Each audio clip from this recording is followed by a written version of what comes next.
Todos os dias saem na mídia diversas notícias sobre empresas da Bolsa de Valores. Por vezes, essas notícias são ruins, principalmente para empresas que já têm um histórico de problemas.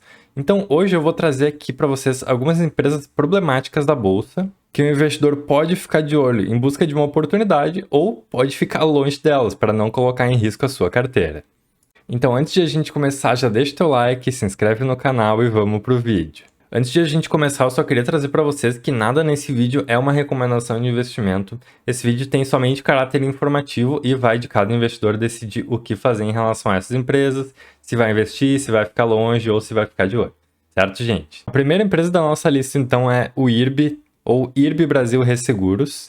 E o IRB é uma empresa de resseguros, então ela faz seguros para outras empresas seguradoras. Ela foi fundada por Getúlio Vargas em 1939, foi privatizada em 2013 e teve o seu capital aberto no ano de 2017. Após sua privatização, ela era tida como uma empresa de muito potencial para entregar dividendos e rentabilidade para os seus investidores. Então nós podemos ver aqui que ela teve uma grande subida no seu valor, então teve uma queda abrupta. Desde a abertura do seu capital, a IRB Brasil chegou a acumular um crescimento de 500%, mas em 2020 a gestora Esquadra montou um relatório para o mercado, afirmando que era possível que existissem fraudes contábeis nos resultados da IRB. Na época, muitos investidores se mostraram céticos em relação ao relatório da empresa Esquadra e com isso acusaram a empresa de estar tentando manipular o mercado. Mas ela se mostrou certa e realmente a IRB tinha fraudes nos seus balanços contábeis. Com isso, as ações do IRB saíram de um patamar de R$40 e caíram para menos de R$10 cada. Na verdade, depois de toda essa queda, a IRB chegou a menos de R$1, perdendo praticamente todo o seu valor. Depois de todo esse escândalo, a IRB passou por uma reestruturação, mudando a sua administração e buscando capitalização ao mercado, fazendo também um agrupamento de suas ações de 30 para 1, ou seja, cada 30 ações se tornaram somente uma. Por isso nós podemos ver aqui esse preço deslocado. Na verdade, esse preço, à época, no topo, chegou próximo dos R$40, então caiu para menos de 1. Diferente de outras empresas, a IRB conseguiu se capitalizar e não apresentou um risco de insolvência imediata, e por isso não entrou em recuperação judicial. Ainda assim, ela é uma empresa extremamente problemática e que tem sofrido muito nos últimos tempos, dando inclusive prejuízo. Se vocês quiserem saber um pouquinho mais sobre o caso da IRB e também sobre a empresa, eu vou estar deixando um card aqui no topo desse vídeo. Eu fiz um vídeo bem específico sobre ela, analisando a empresa e falando sobre as oportunidades e riscos dela, então dá uma conferida aqui no topo do vídeo. A próxima empresa que eu vou apresentar para vocês é a OIBR3 ou Oi SA. Ela está com uma cotação hoje de R$ 2,02 e teve uma extrema desvalorização no último ano.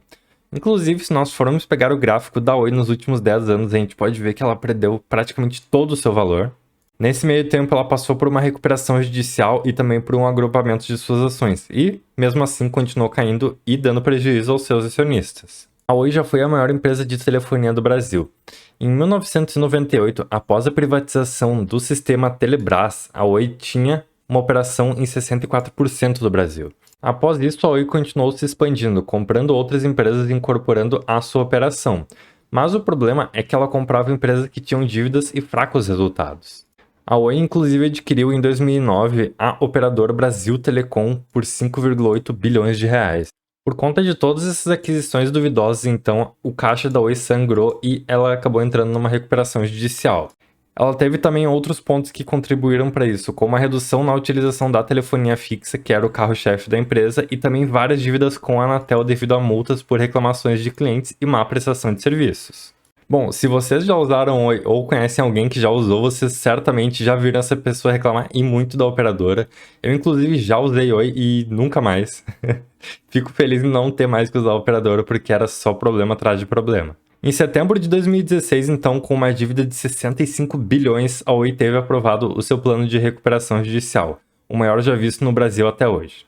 Na Assembleia ficou definido então que a companhia seria dividida em 4 partes: torres, ativos móveis, data center e fibra ótica. E o objetivo dessa recuperação judicial era permitir que a empresa continuasse a prestar os seus serviços enquanto renegociava suas dívidas. O objetivo disso então era que a empresa continuasse funcionando sem afetar os seus clientes para que eles não sofressem nenhum prejuízo. Através da sua recuperação judicial, a Oi conseguiu se capitalizar e também vendeu a sua operação de telefonia móvel para um consórcio formado pela Claro, TIM e Telefônica, além de várias outras vendas de sites de infraestrutura de operação fixa. Dessa forma, na noite de 14 de dezembro de 2022, a saída da Oi da recuperação judicial foi finalmente decretada. Bom, até aí tudo certo com a Oi, certo? Errado. Na verdade, a empresa está querendo pedir uma segunda recuperação judicial por causa das suas dívidas com os bancos, Banco do Brasil, Bradesco e Itaú também.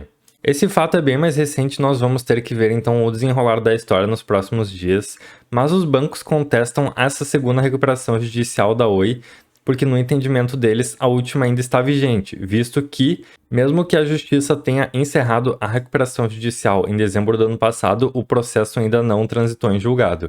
Então é como se a primeira recuperação judicial da Oi ainda estivesse ativa. Então se segurem, porque nos próximos tempos nós devemos ver extrema volatilidade para a Oi. Passando agora para a terceira empresa então, a AMER3 ou Americanas SA. Americanas, como todas as empresas de varejo, é uma empresa que sofre bastante nas suas margens, principalmente em períodos de alta taxa de juros.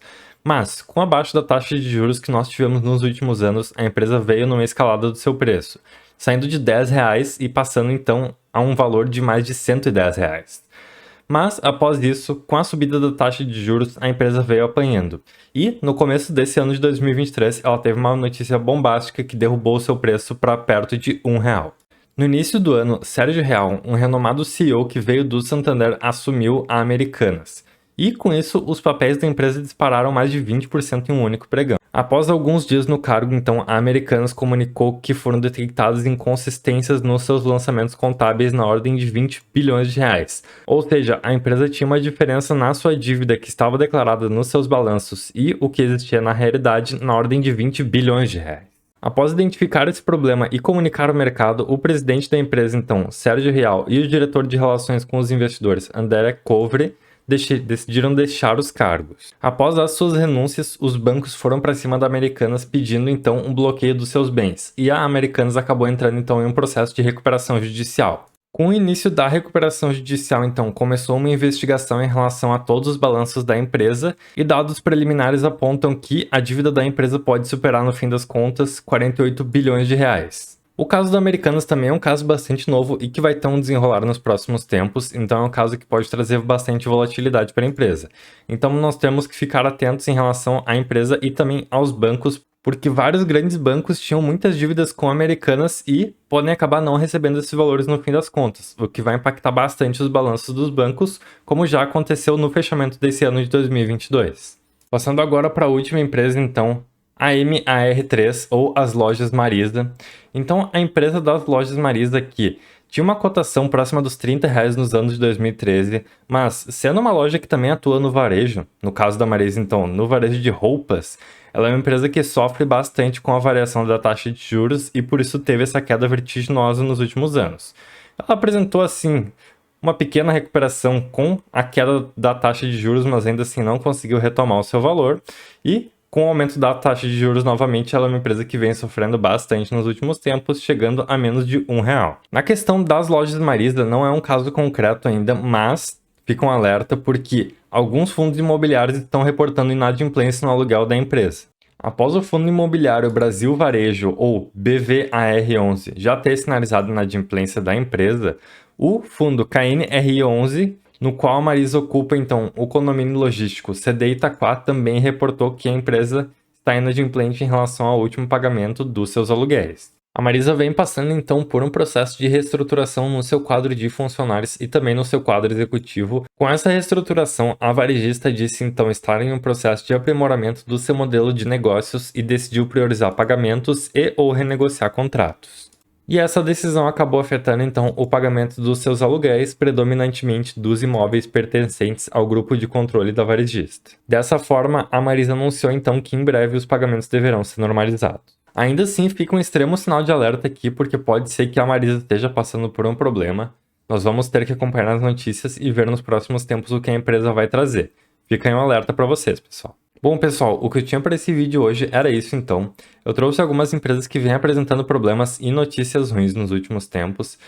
Eu vou fazer, inclusive, uma parte 2 desse vídeo, porque não deu para colocar todas as empresas nele, ia ficar muito extenso, então eu vou trazer um outro vídeo posteriormente com mais algumas empresas e contar o histórico delas para vocês, tá, pessoal? Lembrando que nada nesse vídeo é uma recomendação de investimento, pessoal. Eu trouxe esse vídeo mais como um vídeo informativo para vocês.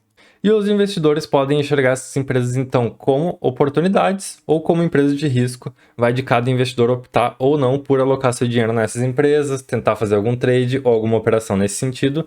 Eu particularmente não gosto, não invisto assim nessas empresas e, portanto, escolho por ficar longe delas. Talvez a única empresa dessas aqui que eu pense em investir é a Eribi, justamente porque, na minha opinião, ela é uma empresa que apresenta um potencial de recuperação maior, mas ainda assim é uma empresa extremamente arriscada, então o meu conselho para vocês seria que tomassem bastante cuidado, tá, pessoal? Então é isso, deixem aí nos comentários o que vocês acharam do vídeo e também o que vocês acham dessas empresas, se vocês investem nelas. Também não se esqueçam de deixar o like e se inscreverem no canal, e é isso, pessoal. Um abraço para todo mundo. Tchau, tchau.